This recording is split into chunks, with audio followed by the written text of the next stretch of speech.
আসসালামু আলাইকুম এভরিওয়ান, কেমন আছেন সবাই? আশা করছি সবাই ভালো আছেন, সুস্থ আছেন। লাস্ট টাইম আমাদের অনার 200 এবং নাথিং 3 এর ক্যামেরা রিভিউয়ের পরে অনেকেই কিন্তু কমেন্ট করেছিলেন যে আন্ডার 50 মধ্যে এখন কিন্তু দুইটা স্মার্টফোন পাওয়া যাচ্ছে, যেমন হচ্ছে স্যামসাংয়ের S23 অ্যান্ড পিক্সেল 8 প্রো। তো প্রাইজের ক্ষেত্রে এই S23টা কিন্তু এখন অনেকটা কমে গেছে, অলমোস্ট 45,000-এর আশেপাশে পাওয়া যাচ্ছে এবং এই পিক্সেল 8 প্রো পাওয়া যাচ্ছে 48 থেকে 49,000-এর আশেপাশে। তো আজকের ভিডিওতে আমরা সেটাই জানাবো আপনাদেরকে যে 50,000 টাকার নিচে যারা একটা ক্যামেরা সেন্ট্রিক স্মার্টফোন নিতে চাচ্ছেন এই দুইটার মধ্যে কোনটা তাদের জন্য বেটার হবে অ্যান্ড কোন কোন সেগমেন্টে কোনটা বেটার এক্সপেরিয়েন্স দিচ্ছে। অ্যান্ড আমাদের আজকের ভিডিও স্পন্সর স্মার্ট সুইচ, যাদের কাছে আপনারা এই দুইটা ডিভাইসই পেয়ে যাবেন। সো কেউ যদি কেনার সিদ্ধান্ত নিয়ে থাকেন অবশ্যই চেক করবেন ভিডিওর ডেসক্রিপশন বক্স, সেখানে তাদের লিঙ্ক নাম্বার, অ্যাড্রেস এবং শপ নাম্বার সব কিছু কিন্তু দেওয়া রয়েছে। সো বেশি কথা বলবো না, ভিডিওটি ভালো লাগলে অবশ্যই সাবস্ক্রাইব করে পাশে থাকবেন। চলুন শুরু করা যাক। প্রথমত আপনাদেরকে বলে দিই এই দুইটা স্মার্টফোনের কিন্তু আমাদের ডেডিকেটেড রিভিউ ভিডিও রয়েছে। সো আজকের ভিডিওতে শুধুমাত্র ক্যামেরা কম্প্যারিজন হবে। সেখানে যদি কেউ এই দুইটার একদম ডিটেল রিভিউ দেখতে চান অবশ্যই আমাদের ভিডিওর এই আই বাটনটা চেক করবেন। সেখানে কিন্তু এই স্যামসাং S23 এর বেশ কিছুদিন আগে একটা ফুল রিভিউ রয়েছে অ্যান্ড রিসেন্টলি আমরা এই পিক্সেল 8 প্রোটারও একটা ফুল রিভিউ করেছি। সো চাইলে কিন্তু আপনারা সেই ভিডিও দেখে নিতে পারেন অবশ্যই এই ভিডিওটা শেষ করার পর। চলে যাই রিয়েল লাইফ এক্সপেরিয়েন্সের দিকে। প্রথমত যদি পিকচারের কথা বলি, এই দুইটা ফোনের পিকচার সাইন কিন্তু টোটালি ডিফারেন্ট। যেমন এই স্যামসাংয়ে সবসময় কিন্তু আপনারা একটু কন্ট্রাস্টি, একটু কালার বুস্টেড পিকচার আউটপুট দেখতে পাবেন, যেখানে আমরা সবাই জানি পিক্সেল কিন্তু অ্যাজ ইট ইজ একদমই ন্যাচারাল পিকচার আউটপুট দিয়ে থাকে। অ্যান্ড এই স্যামসাংয়ের ফোনগুলোতে আপনারা প্রত্যেকটা লেন্সে কিন্তু লক্ষ্য করবেন যে কালার বুস্ট করে, তার সাথে সাথে কালারগুলো একটু স্যাচুরেটেড কালারফুল দেখায়, মানে রেডি টু আপলোড যে ছবিগুলো আমরা চাই, আমরা কোনো রকম এডিট করবো না, জাস্ট তুলবো এবং আপলোড করব, সেই ছবিগুলো কিন্তু এই স্যামসাং ফোনগুলো দিয়ে থাকে। সো কালারের দিক থেকে এটা টোটালি আপ টু ইউ যে আপনি কোনটাকে পছন্দ করবেন। তবে মেইন সেন্সরের ডিটেলের দিকে আসলে আমরা দুইটা ফোনের কিন্তু সিমিলার ডিটেল দেখতে পেয়েছি, খুব একটা তফাৎ আমরা লক্ষ্য করিনি। তবে কিছু কিছু সেক্টরে যখন আমরা একদম হেভি এক্সপোজারে পিকচার নিচ্ছিলাম সেখানে দেখতে পেরেছি জুম করলে কিছুটা ডিটেল বেটার আউটপুট দিচ্ছিল এই পিক্সেল। তবে এইটা কিন্তু খুব বেশি তফাৎ না, 19-20-এর তফাৎ বলবো, খুব একটা চোখে ধরা পড়ে না যদি আপনি খুব বেশি জুম করে ডিটেল না দেখেন। আদারওয়াইজ দুইটার মেইন সেন্সরই সিমিলার টাইপের ডিটেল এবং এক্সপোজার ব্যালেন্সও ঠিকঠাক মতো করতে পারছিল। তবে একদম ওভার হাইলাইটে আমরা দেখতে পাচ্ছিলাম যে এই যে স্যামসাং এটা কিন্তু একটু ব্রাইট পিকচার আউটপুট দেয়, সেই জায়গাতে সেটা কিন্তু এক্সপোজার ব্যালেন্স করতে গিয়ে কিছু কিছু জায়গাতেও একটু ওভার এক্সপোজ রাখছিল। দেন ডাইনামিক রেঞ্জের দিকে লক্ষ্য করলে আপনারা দেখতে পাবেন দুইটা স্মার্টফোনে কিন্তু খুবই ভালো ডাইনামিক রেঞ্জ মেনটেন করতে পারে, যেটা কিন্তু আবার আমরা এই পিক্সেলের ছবিগুলোতে দেখিনি। এটার যেই পিকচার প্রত্যেকটাতেই কিন্তু আপনারা খুবই ওয়েল এক্সপোজার ব্যালেন্স দেখতে পাবেন। তবে আলট্রা ওয়াইডে আসলে স্পেসিফিকেশনে বৈষম্য থাকলেও এইখানে কিন্তু খেলা টোটালি ঘুরিয়ে দিয়েছে স্যামসাং। এখানে মাত্র 12 মেগাপিক্সেল সেন্সর ব্যবহার করার পরও কিন্তু আপনারা দেখতে পাবেন পিক্সেল 8 প্রো থেকে বেটার কোয়ালিটির ডিটেল দিচ্ছে এই স্যামসাং S23। ছবিগুলো জুম করলে আপনারা দেখতে পাবেন যে ডিটেলের দিক থেকে কিন্তু কিঞ্চিত হলেও বেটার রেজাল্ট দিচ্ছে স্যামসাং। এখানে পিক্সেলকে খারাপ বলা যাচ্ছে না, এটাও ভালো। তবে ওই যে 19-20-এর তফাতে কিন্তু 20 নাম্বার নিয়ে এগিয়ে যাবে স্যামসাং, যেখানে 19 নাম্বার নিয়েও মোটামুটি অ্যাজ ইট ইজ একটা রেজাল্ট দিচ্ছে পিক্সেল। তবে তার পাশাপাশি ডাইনামিক রেঞ্জ, এক্সপোজার ব্যালেন্স এই সব দিকে কিন্তু আমরা মোটামুটি সিমিলার দেখতে পেয়েছি, এখানে খুব একটা তফাৎ নাই, শুধুমাত্র ডিটেলে স্লাইডলি বেটার এখানে স্যামসাং আপনারা লক্ষ্য করবেন। পোর্ট্রেটের দিকে আসলে এই দুইটা ফোনে যেহেতু টেলিফটো লেন্স রয়েছে সেখানে আপনারা ডিফারেন্ট ফোকাল লেন্থে পোর্ট্রেট নিতে পারবেন। তবে খারাপ ব্যাপার হচ্ছে পিক্সেলের যেই পোর্ট্রেট এটা কিন্তু তারা তাদের টেলিফটো লেন্স ব্যবহার করে নেয় না, মেন সেন্সরটা দিয়ে ডিজিটালি জুম করে নেয়। সেক্ষেত্রে এইটাতে যেই 1.5x এবং 2x আছে এই দুইটার সাথে কম্পেয়ার করেছি আমরা স্যামসাংয়ের 2x এবং 3x। তো আমরা প্রত্যেকটা স্যাম্পলে কিন্তু স্যামসাংয়ের 2x এবং 3x দিব, তার পাশাপাশি এই যে পিক্সেল এটার 1.5x এবং 2xটা দিব।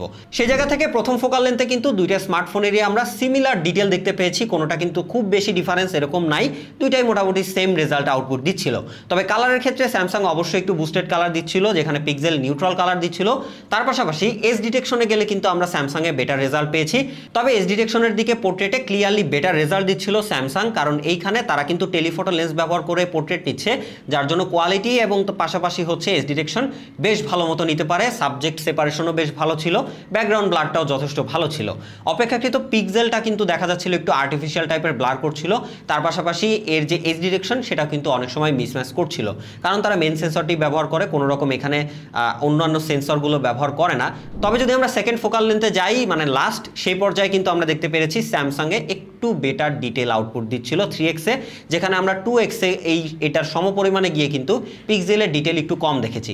কারণটা ওই যে আগেই বললাম যে আপনারা হচ্ছে পিক্সেলের যেই ফোন এইটা দিয়ে কিন্তু টেলিফটো লেন্স ব্যবহার করে আপনারা কোনো পোর্ট্রেট নেওয়ার সুযোগ পাচ্ছেন না, মানে যখনই আপনি এটাকে বাড়াবেন ফোকাল লেন্থ তখনই দেখবেন যে ডিটেলের ঘাটতি পড়ে যাচ্ছে। কিন্তু স্যামসাংয়ের টেলিফটো লেন্স থাকায় বেটার ডিটেল আউটপুট দিচ্ছে 2x বা 3x-এ গেলে। টেলিফটো লেন্সের দিকে আসলে দুইটার স্পেসিফিকেশনে কিন্তু অনেকটা তফাৎ রয়েছে, তবে আপনারা যদি 10x এ ছবি তুলেন তাহলে কিন্তু এই যে স্যামসাং রয়েছে এইটার পিকচার কোয়ালিটি ভালো ডিটেল আউটপুট দিচ্ছিল। আপনারা যদি দেওয়ালে টেক্সচারগুলো লক্ষ্য করেন বা লাইনগুলো লক্ষ্য করেন সেখানে দেখবেন যে একদম ক্লিয়ারলি স্যামসাং কিন্তু বেটার ডিটেল আউটপুট দিচ্ছে। আদারওয়াইজ যদি আপনারা 10x এর উপরে চলে যান 20x বা 30x তখন কিন্তু আবার দেখবেন আপনারা পিক্সেল আপনাকে বেটার আউটপুট দিচ্ছে।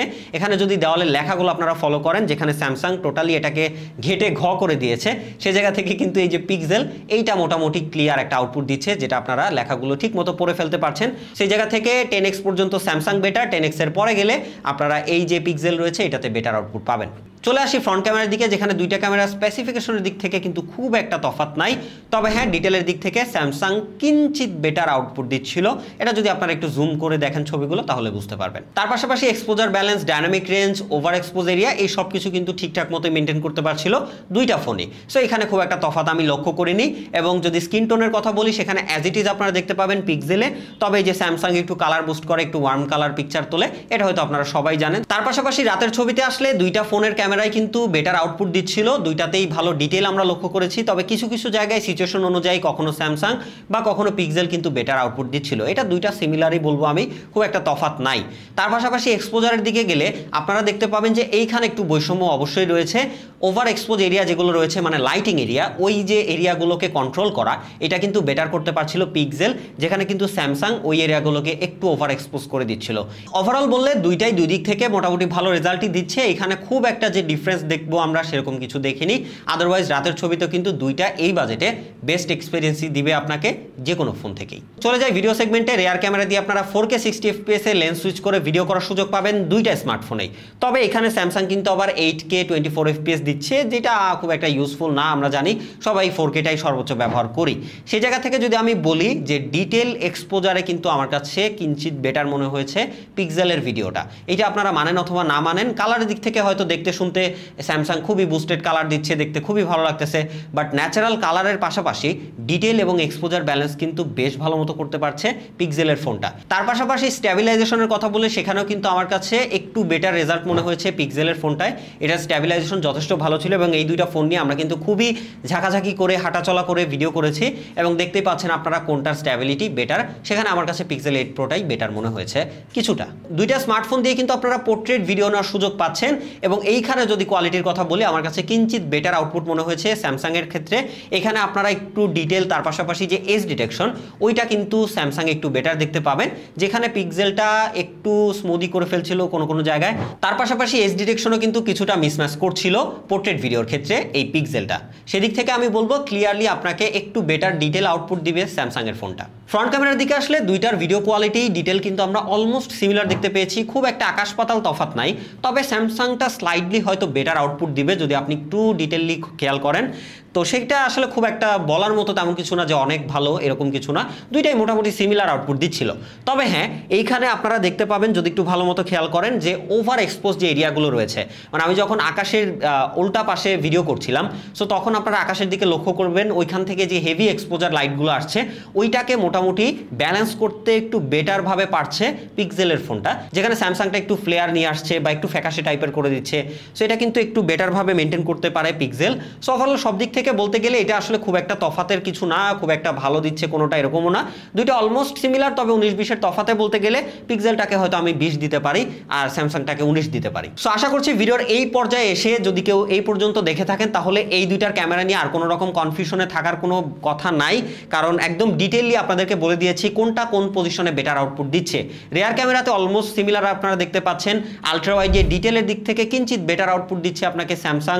তার পাশাপাশি যদি ফ্রন্ট ক্যামেরার কথা বলি সেইখানে দুইটা মোটামুটি সিমিলার রেজাল্টই আউটপুট দিচ্ছে, খুব একটা তফাৎ নাই। তবে ভিডিওতে ম্যাক্সিমাম টাইম কিন্তু পিক্সেল এগিয়ে থাকছে, এটা অবশ্যই বলে দিচ্ছি আপনাদেরকে। তার পাশাপাশি এক্সপোজার ব্যালেন্স এবং ওভারঅল কালারের দিক থেকেও কিন্তু নিউট্রাল কালার আপনারা পেয়ে যাচ্ছেন এই পিক্সেলে, যার জন্য ভিডিওর দিক থেকে কিন্তু অবশ্যই বেটার বেনিফিট রয়েছে পিক্সেলের দিকেই বেশিরভাগ।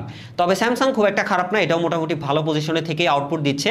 তো সবশেষে যেটা বলবো যে অনেকেই একটা জিনিস নিয়ে টেনশনে থাকেন যে ওভারহিটিং। হ্যাঁ দুইটা স্মার্টফোনে ভিডিও করতে গেলে আপনারা প্রচুর হিট দেখতে পাবেন। তবে এই দুইটা ফোন লং টাইম ব্যবহার করেও, ভিডিও করে, ছবি তুলেও কিন্তু আমরা কোনোটাতেই ওভার হিটিংয়ের জন্য ক্যামেরা থেকে বের করে দিচ্ছে এত পরিমাণে ওভারহিট দেখতে পাইনি। তবে দুইটাই ফোনই কিন্তু যথেষ্ট হিট হচ্ছিল। সো এই ব্যাপারটা মাথায় রাখবেন, কারণ এখন কিন্তু দেশের অবস্থা এমনিতেও খুবই হট, এবং ফোনগুলো যেহেতু হট, সব কিছু মিলে একটু হট হবেই, এটা আপনাকে মেনে নিতে হবে। সো আমাদের আজকের ভিডিও এই পর্যন্তই। আশা করি আপনি ক্যামেরা নিয়ে খুবই ক্লিয়ার। ছবির দিক থেকে যদি আপনার কালারফুল ছবি পছন্দ হয়, স্যামসাং বেটার অপশন। তবে ছবির দিক থেকে, ভিডিওর দিক থেকে বেটার এক্সপিরিয়েন্স এবং ন্যাচারাল কালার পছন্দ হলে অবশ্যই পিক্সেল 8 প্রোটা আপনার জন্য বেস্ট একটা চয়েস হতে পারে। সো আমাদের আজকের ভিডিও এই পর্যন্তই। ভালো থাকবেন, সুস্থ থাকবেন, সাবস্ক্রাইব করে পাশেই থাকবেন। খোদা হাফেজ।